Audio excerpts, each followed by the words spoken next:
Hey, Mahir here again. Today, we're tackling a big question which might come to our head when we are starting off or scaling our business, which is DIY versus professional web design. All right, what do you think which is right for you? Whether you're a small business owner, a freelancer, or just someone trying to get a website up, this is a decision that can make or break your online presence. I'm going to break it down for you, share the pros and cons, and help you figure out what's best for your goals. So let's dive in. First, let's talk DIY web design. This is when you build your website yourself using platforms like Webflow, Framer, Wix, Squarespace, or WordPress.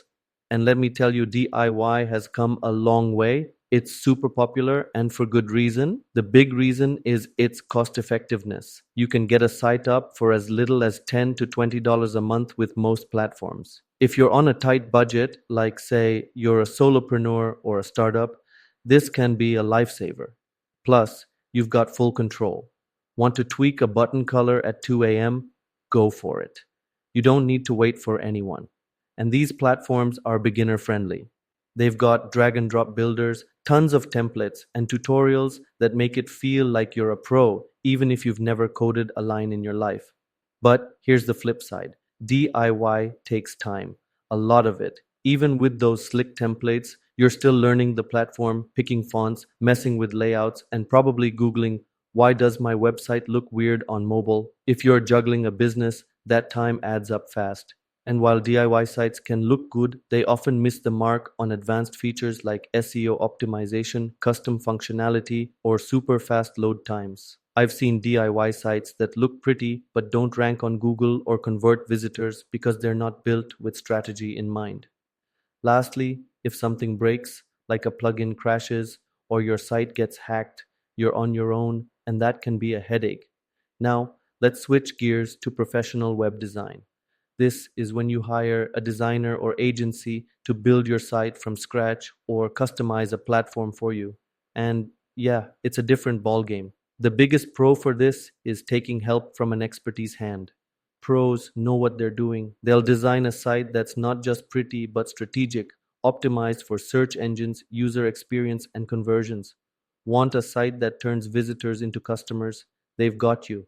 They also handle the techie stuff, responsive design, security, speed, so you don't have to stress. And let's be real, a custom site stands out. I've seen businesses double their leads just by switching to a pro design site that screams their brand. Times another win. While you're running your business, the pros are building your site, saving you hours or even weeks. And if you need something unique, like an e commerce store with custom filters or a booking system, they can make it happen, no problem. But there's a catch: professional design costs more, anywhere from $1,000 to $20,000 or higher, depending on the project. If you're just starting out, that can feel like a gut punch. You also have less control over the process. You'll need to communicate your vision clearly, and if you're working with a busy agency, turnaround times might not be instant. Plus, some designers lock you into their maintenance plans, which can add to the cost down the road.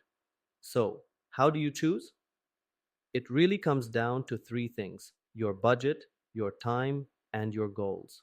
If you've got a small budget, some spare time, and you just need a simple site like a portfolio or a basic business page, DIY is probably your best bet. Platforms like Webflow or Framer are awesome for clean, professional looking sites without breaking the bank.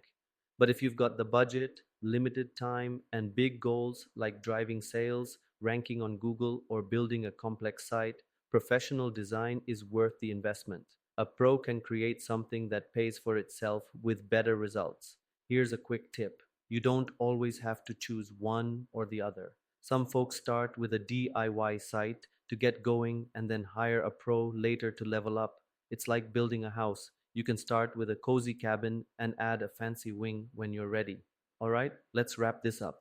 DIY web design gives you affordability and control, but takes time and might lack polish. Professional design delivers expertise and results, but comes with a higher price tag. Think about where you're at and where you want to go. And if you're still on the fence, I've got a free resource to help: my website planning checklist. It's got all the steps to plan your site, whether you go DIY or pro. Grab it in the description below. What do you think? Team DIY or team professional? Drop your thoughts in the comments and let's chat. If you found this helpful, give it a like, hit that subscribe button, and I'll see you in the next video. Thanks for watching.